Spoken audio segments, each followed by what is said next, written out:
Dragon Ball Daima is 10 episodes in, and I can confidently say that I understand what this anime is and what it is trying to accomplish. Now this video isn't going to be a complete Dragon Ball Daima glaze session. I've had my issues with the anime since episode 1. Let's start with the diffusion of the Potara earrings. During Dragon Ball's original run, the Potara earrings were introduced as a superior alternative to the fusion dance. Other than the Potara granting an overall power boost in comparison to the fusion dance, the Potara fusion lasts a lot longer than the fusion dance's 30 minutes. It lasts forever. Once you fuse, you're a new entity for the rest of your life. That's what we thought. But after Vegito is absorbed by Buu, the fusion splits, restoring Goku and Vegeta back into existence. It was theorized that the inside of Buu's body has a toxic gas that disrupts the stability of the Potara fusion. Again, this was theorized by Goku but never outright confirmed. 21 years later, the true reason for Vegeta's diffusion is revealed on Dragon Ball Super. Potara fusion is only permanent when a deity is involved in the fusion. A fusion between two mortals receive an hour-long time limit, which is still 30 minutes more than a fusion dance. Since Goku and Vegeta are mortals, Vegito was only able to last an hour, which seemingly ran out once they were absorbed by Buu. That was until Daima came around and mixed things up. It turns out Buu's gas was the cause of Vegito's diffusion. Kibito and Shin fused during the Buu saga, and would maintain that fusion for the rest of Dragon Ball Z and the entirety of Dragon Ball GT. Dragon Ball Super has them defused using the Namekian Dragon Balls. Naturally, I find it a little strange that the two defused at the beginning of Dragon Ball Daima. Obviously, they needed Shin separated from Kibito for this story, and they achieved this by reintroducing a theory that was put to rest due to an actual reasoning for Potara diffusion being confirmed during Dragon Ball Super. Kibito Shin allows for Buu to absorb him. The toxic gas inside of Buu forces the Potara to split Shin and Kibito apart. This is a delicate situation, but if you really look at it with a broad perspective, Potara diffusion was never retconned. Not by Dragon Ball Super, and definitely not by Dragon Ball Daima. The Potara fusion simply isn't as permanent as the gods claimed it to be. There are now a total of 3 ways to split a Potara fusion. 4 if you want to include Vegeta's 4-spirit fission. None of the reasons invalidate the others, thus making the Potara earrings fine. The reasoning for Majin Buu remaining on Earth is not fine. In episode 1 of Dragon Ball Daima, Krillin mentions that Goku asked Shenron to make Buu a good guy so he could remain on Earth. That never happened. Buu is good because he split from his evil counterpart. He is on Earth because Goku stopped Vegeta from killing him after the battle against Kid Buu. I've seen people try to defend this episode saying Krillin was talking about Kid Buu being turned into Oob, which is an example of Buu being turned good to live on Earth. That can be easily debunked. 1. None of the Z fighters knew about Oob until the end of Z. 2. Oob's existence is King Yama's doing, not Shenron. I honestly don't know how such a line was written into this episode. I find it extremely troubling. Here's hoping this was just a small mistake. Now we all know one of the biggest plot points for Dragon Ball Daima is the fact that the main cast is being reverted into children. Obviously a change like that would have negative side effects on the Z fighters. Back on Dragon Ball GT, Goku struggled to maintain Super Saiyan 3 for even a short period of time and loses complete accuracy of his instant transmission. Both of these problems were solved with the introduction of Super Saiyan 4. Unlike GT Goku, Mini Goku can use instant transmission effectively, but struggles with basic flying and ki manipulation due to the balance of his body and ki being out of whack. The Z fighters are nerfed. Not as bad as GT, since they only need to get used to their current bodies, which they do. However, things get annoying when they hit Goku with even more nerfs. Upon Goku's arrival in the Demon Realm, he notices that the air is so heavy, it makes it difficult for him to move. Glorio explains that the heavy air is due to the harmless gas. Listen, if the air is so heavy to the point that Goku is having trouble moving his body, he should be dead. His lungs should have collapsed from oxygen poisoning. The heavy oxygen should have damaged his cells to the point of blindness. He shouldn't even be able to see. Then there's the fact that the mere air is stopping Goku from moving, period. Didn't this man train in 100 times Earth's gravity? Heavy air is stopping him? I just feel like they're trying a bit too hard to make the Demon Realm different. Or maybe it's as I suspected before. They just wanted to add more nerfs to an already but not severely weakened Buu Saga Goku. Either way, just like his child body, Goku later overcomes the gas.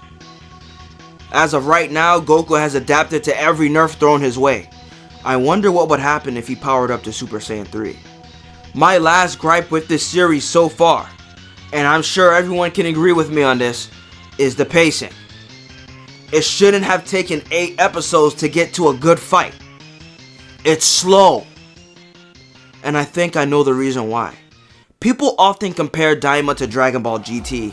When I say this, I'm not talking about the characteristics between the two series, but the intent behind the decisions of both. Both are attempting to rekindle the flame that is OG Dragon Ball. Sure, Goku turns back into a kid in both, but that's where the similarities end. GT was doing a balancing act.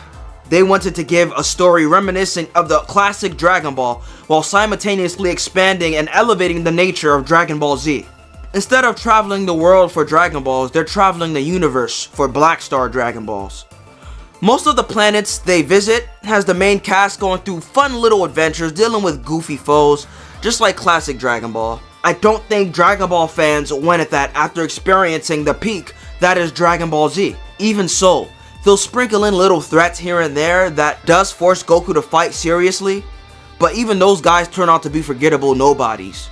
GT realizes its failure and returns itself back into the Dragon Ball Z formula, which is when the series got better, funnily enough. It isn't that OG Dragon Ball is bad, and it isn't that the comedy of Dragon Ball is bad. It's just that we're past all the goofy shenanigans these doofus villains pull off when they can and should be one-shotted. Remember when Goku and Bulma went through that cross-dressing fiasco to trick Oolong into stealing a girl that happened to be Goku disguised as a little girl?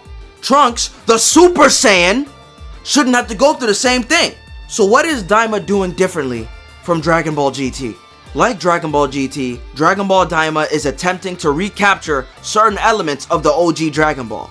Instead of advancing everything forward while trying to simultaneously stay stuck in the past like GT, Dragon Ball Daima mixes OG Dragon Ball and Dragon Ball Z with a third element, the storytelling style of a JRPG video game. If you played any JRPG and haven't realized this yet, it should click with you now. I thought the show felt different. Sure, the fighting and antics of Mini Goku are reminiscent of the adventures of Kid Goku, but they're in another world that quite honestly reminds me of Dragon Quest, which Toriyama did the art for. I'm pretty sure he designed most of, if not every single character in Dragon Quest. It's like they're taking Kid Goku and throwing him into an entirely different series outside of Dragon Ball, which is far better than traveling to a bunch of different planets across space when we've already done that in an arguably better format with Dragon Ball Z. Once I realized that, I began to appreciate the slower pacing. Like a JRPG, there's going to be a lot of world building and character development, especially with the new characters. But fear not, this is still Dragon Ball. Let's talk about the fights. Dragon Ball Daima takes OG Dragon Ball fights to the next level. I'm not talking about power-wise like Dragon Ball Z, but animation. I'm no expert when it comes to animation, but I'm seeing choreographic techniques that I've seen in other anime and not in Dragon Ball. I think this is due to the fights being scaled down power-wise. They aren't just speed fighting and blowing things up. Goku is fighting with finesse and trickery. This is more speed and skill than it is power and destruction. I haven't seen Goku deal with a group like this in a long time. You already know what happens when you try to gang up and jump adult Goku. You get disrespected, and then you get shockwave. Mini Goku is just hopping around like Yoda on crack, beating a bunch of grown men with a stick, as he used to do back in the 80s. This aspect of combat is something that GT lacked. Then there's the fight on episode 8, Goku versus the Tamagami. This fight starts off with OG Dragon Ball greatness. The finesse, the reaction and counters to the enemy's attacks, the weapons combat, I appreciated every moment. Then, when Goku destroys the Tamagami's hammer, he decides to put his power pole away. Pause. The fight picks up when both fighters shift to hand-to-hand combat. When Goku went Super Saiyan, I was expecting for the fight to end, but no. The Tamagami actually scales, turning this into a hyperactive super fight, the like seen on Dragon Ball Z, and it looked phenomenal. Dragon Ball Daima has successfully balanced Dragon Ball and Dragon Ball Z in a span of 8 episodes. They've also implemented the elements of the fights of both series into a single fight, something I've always wanted to see from Dragon Ball.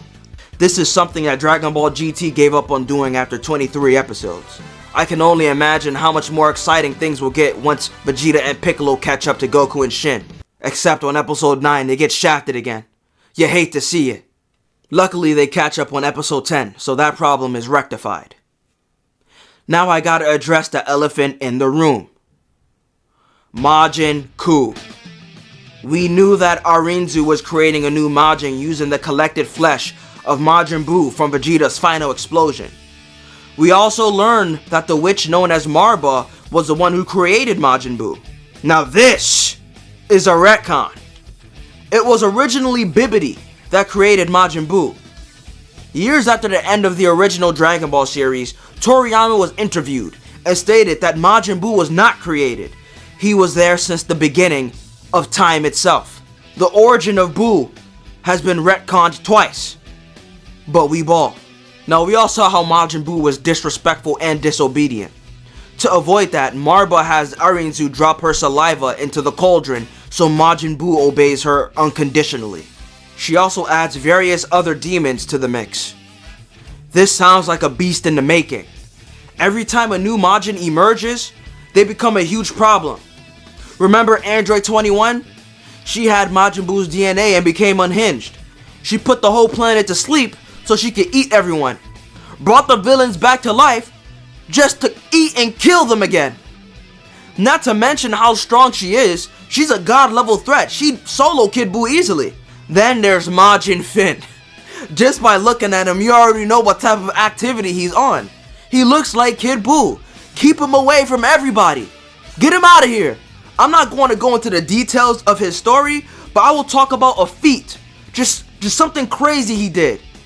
He absorbed Super Saiyan 4 Gogeta. Let that sink in.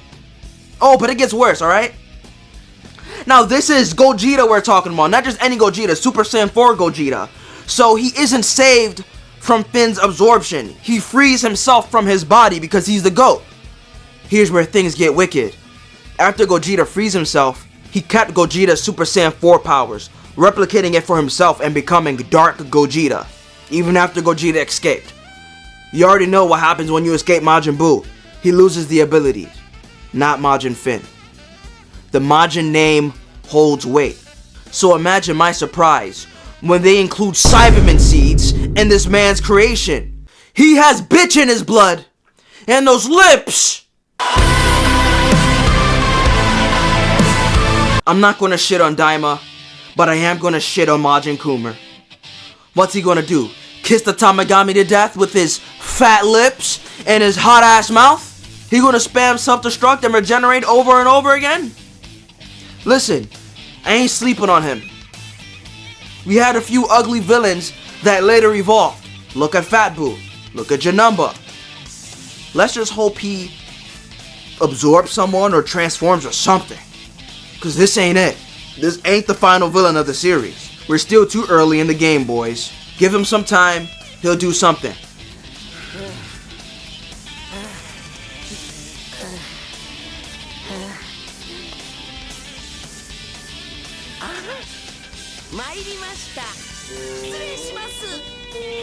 Never mind.